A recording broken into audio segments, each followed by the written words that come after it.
What is going on, everybody? It is your pal Tunnel Nook back with another video. Today, I'm going to quickly talk about the game last night, the shootout win over the Nashville Predators, and then I want to jump in to kind of my opinions on player development, and I'm going to talk a little bit about the Easton Cowan situation in Toronto, what I think Vancouver should do, and talk about, these young prospects and kind of the path that I think that we should take.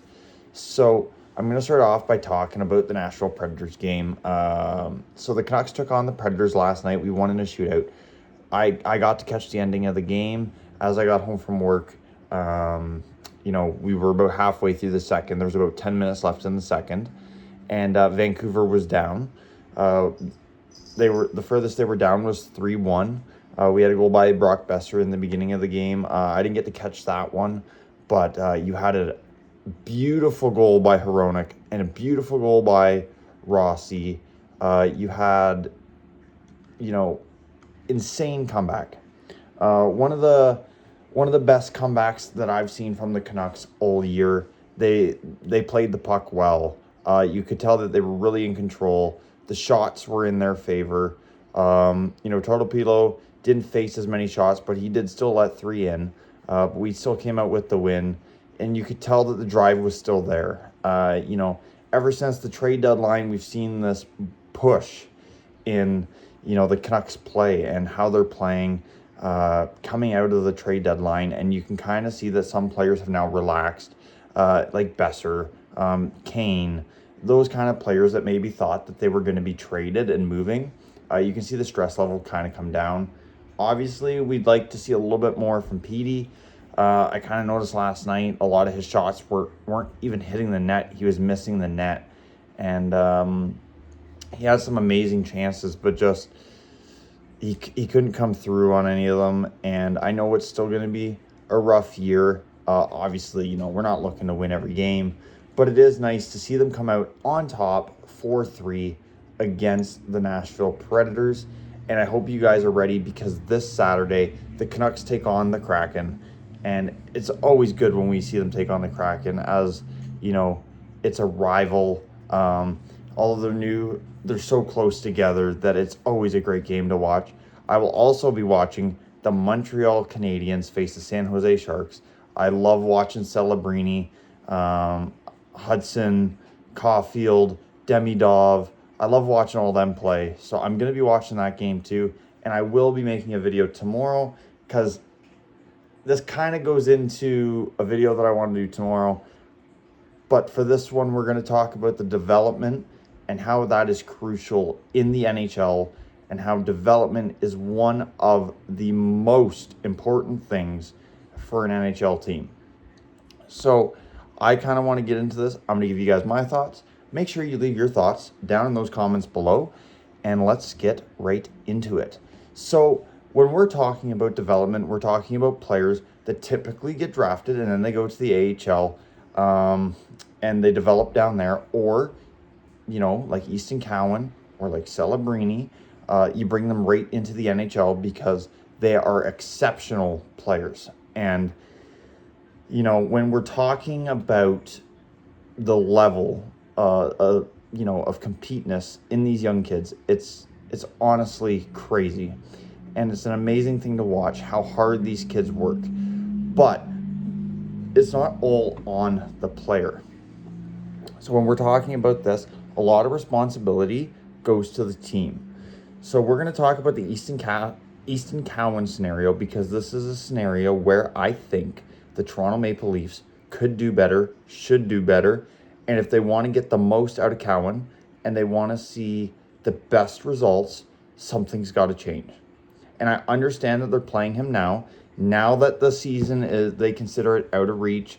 They don't think they're going to the playoffs. That's not what they're aiming for. And so they're going to let him play. But let's talk about, he didn't go to the AHL. He didn't play for the Marlies. When he wasn't playing, he was just benched. He was participating in practice, but no game time. Okay? Why would you bring a player that you want to be one of the main factors of your future? Okay? Easton Cowan is supposed to be the main factor of the future. He is the youngest guy. He is, their prospect that they want to bring up. They, why are you sending him down? Not sending him down, but not letting him play. If he's not playing, he's not getting the experience. And I know what people are going to say. Well, the Leafs are making a push for the playoffs. Why would the Leafs play Easton Cowan if they're making a push for the playoffs? Well, I think personally that is when these kids develop the best. When there is a drive behind what they're going for. Right now they're playing Cowan and they're basically saying like, hey, we're not going to the playoffs. Go out there, play your game, and adjust to the NHL. But the pressure isn't really there. Like, there's no pressure to win this game. There is no pressure of, oh, we're trying to make the playoffs. We need to win tonight. We need to bring our A game tonight. And in terms of the Leafs, they benched Cowan when they thought maybe there was a chance that they were going to make it to the playoffs. They just had to win some more games. Bench Cowan. Why do you bench Cowan when that is the best time for his development? There is no better time to develop these guys than when there is pressure, because pressure gets them ready for the playoffs. Because what's going to happen to Cowan if you bench him? You make the playoffs and then you try playing him in a playoff game. I mean, you've let the kid rest now for how long, and then you're just going to throw him into a... That's basically what they did after the trade deadline. Pretty much trade deadline came, and they just threw him back into the lineup and was like, there you go, now you're going to play. I don't like that kind of development. If you look at Vancouver, and you know what, we're going to look at one player who I want to talk about specifically is Boom. Okay, this is a young defenseman coming into the league. He played a little bit for Minnesota. He comes to Vancouver, and he's going to be one of Vancouver's D-men. Like, this is a guy that they're trying to, build to play with Hronek and be on that blue line for the Canucks, not just this season, but in the future. When they're looking at a playoff run, they're looking to let him develop, but let him develop in the NHL. And I gotta say, when you're watching these, I know a lot of people are like, well, the Canucks aren't going to the playoffs, so they're letting all these guys play, and, we'll see what happens, right? Because that's what people are thinking. And then you can say, well, for the Leafs, they had a chance to make the playoffs. They didn't say that they were basically like in rebuild, so that's why they weren't playing Cowan. I understand how that could potentially be the argument to this, but if you go back and you watch Boom play for Minnesota, or his first couple games with Vancouver, one that I remember in particular is that I forget who they were facing, but they were coming into the zone. Hronek went to change, and Boom tried following him, and the puck ended up in the back of the net. Now you look at Boom and you see he is playing the way that Vancouver wants him to play. We seen it last night. He's laying the body. He's taking the pucks. He's getting in front of shots. That is what you want from your D-men. And if it wasn't for him playing and developing and working with the team in practice, but not only that, like, he's able to get experience. He is in the game. He is figuring it out. He's playing against some of the, the best hockey players in the world. Like, you're putting him up against like McDavid, and you're putting him up against Crosby, and it's not just practice. We're giving him real game experience, and game experience that, will transfer into when we consider that he's fully developed. And when this team's ready to take the leap and push for the playoffs, that's going to be a player that we have focused on and we've developed and is going to be ready for the playoffs. And player development is very important, because eventually some of these guys are going to retire. I mean, if you look at, for an example, let's use Toronto as an example. John Tavares. He is going to someday retire. We don't know how soon that will be, but someday John Tavares is going to retire. Now, who do you want to fill that spot? Who are you developing to fill that place? Who do you have planned to come in and, take over Tavares' spot? Or, Austin Matthews, someday he's going to retire. Who's your next in line for him? Who do you plan on developing? And some of these guys, they don't have drafted yet. You're not going to have somebody drafted to take over for Matthews because Matthews has years left to play. So I'm not saying that Easton Cowan is going to take over for Tavares or he's going to take over for Matthews. That is very unlikely. But let's look at the Marner situation. Marner left Toronto and went to Vegas, okay, with very little return. Actually, I don't think there was a return. I think he signed in Vegas. I forget how that whole ordeal went, but I'm pretty sure he signed in Vegas. So no return for Marner. If you don't have a player developed, like let's say Cowan, who's already been playing with the main squad, he has the ice time, he's played with Marner. If you don't have somebody like that ready to take over, even if they're not producing the same points, same goals, all that in a game, if you don't already have a guy semi-developed, this is where you end up recalling from the AHL, where a lot of the guys are not ready to play in the NHL. Some of them are. There are some great ones, like DiGiuseppe, that the Canucks had.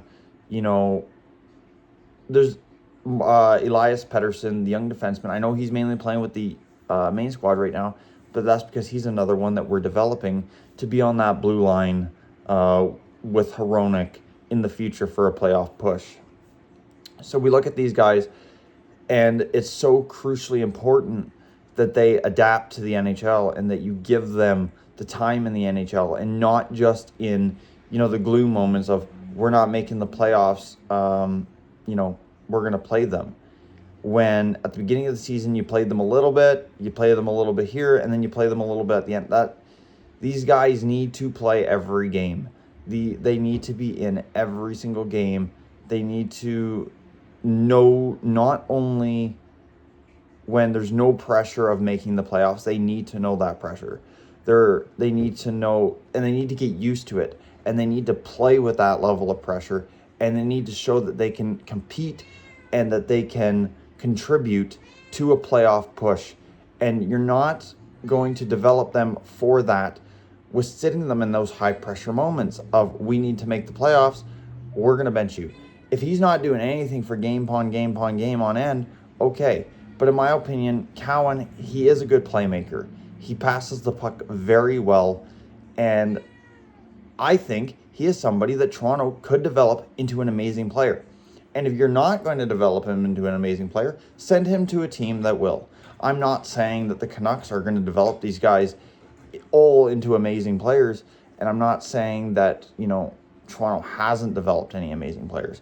I'm speaking purely on the Easton Cowan situation of how I think, personally, Toronto is mismanaging Easton Cowan and that there has to be a change.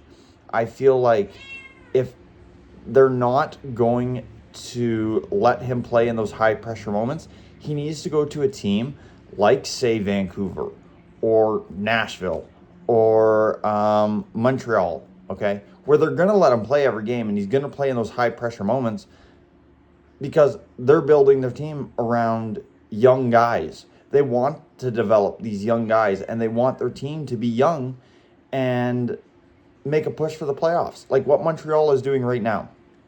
I know you Toronto fans, you don't want to talk about the Habs, and I understand. But when we look at the Habs and where they were and how young that team is, that is what development gives you in the future. It takes a few years. It takes time. It takes trading for draft picks. But look at how well it turned out for them. Look at how significant of a jump they've made. Look at, what they have done and who they've brought in. You look at that, you got Suzuki, you got Demidov, you got Caulfield, you got Lane Hudson, and those are just a few of the guys, Slavkovsky, those are just a few of the guys that they have developed and turned into this playoff push team. And I don't think that Toronto is ready to develop the way that Montreal was. Montreal was set on developing these guys into a playoff push team, whereas I don't think Toronto is. They're still relying on their veterans. They're still relying on Matthews. They're still relying on Tavares. They're still relying on Morgan Riley, who I think should be traded. And you could very easily get a pick for him and bring in a young D-man, a young prospect to develop and to be on that blue line, and not putting your faith, in my opinion, in a system that hasn't worked. It's like what Vancouver has done. For the last couple of years, we've seen the same lines. We've seen the same players.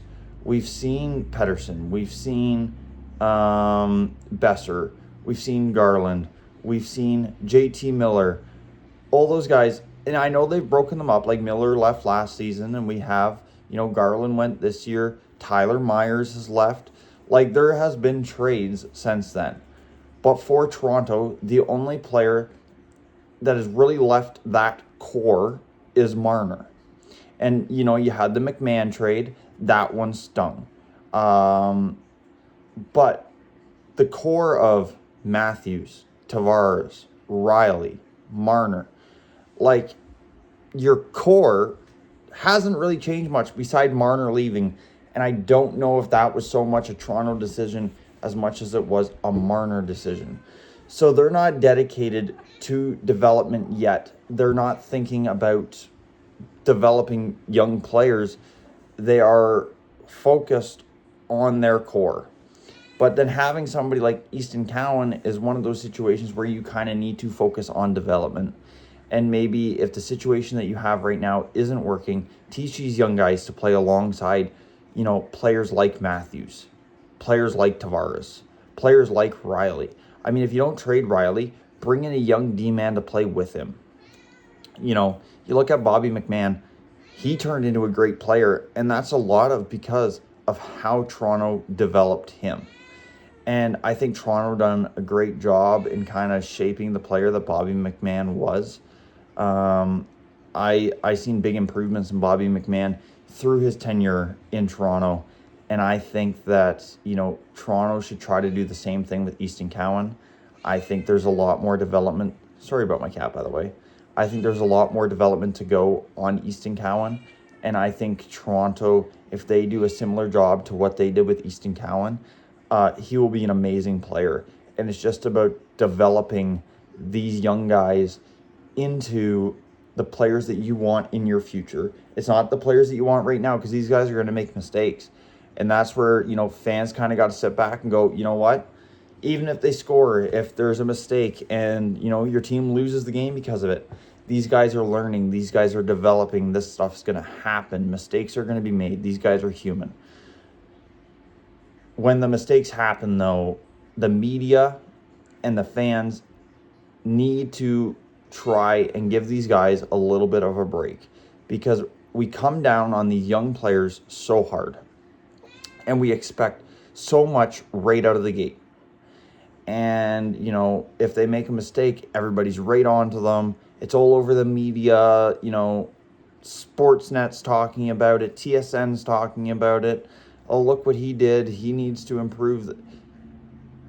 If we keep busting them down, these young players, it's why teams, are not really scared to develop them, but make the development so slow. Because if you look in Toronto, it is a big Canadian market. And pretty much the media there is the most intense out of any NHL team, I would say. I'd say Toronto has the most intense media market. And when you put a player like Easton Cowan in that, a young kid who's just coming in, and when he makes a mistake, he's going to be asked 50,000 questions after the end of the game about why he made that mistake. What was he thinking? Especially if you lose the game. If they win the game, typically, nobody says much about it. They might ask him one question. But if you lose the game, now you're getting asked 50,000 questions about one mistake. They're going to make mistakes. everybody makes mistakes. We even see veterans making mistakes, but not beating down on these young guys coming into the league about these little mistakes. They're going to develop. That's part of development. We are not asking them to be the next, Wayne Gretzky as soon as they step onto the ice. There's going to be mistakes. And I think, part of the development issue in Toronto is partially the media and how, little things can kind of be turned into big things, and little mistakes can be turned into big mistakes by the media, because next thing this player knows, he's everywhere. He's all over TV and all over Twitter and the internet and everything. And it's all about that one mistake. And I think it plays heavy on their conscience, and I think it puts a lot of stress on them. I mean, if you want to talk about the media having effect in a player's development, look at Connor Bedard having to answer some questions that no rookie should ever have to answer.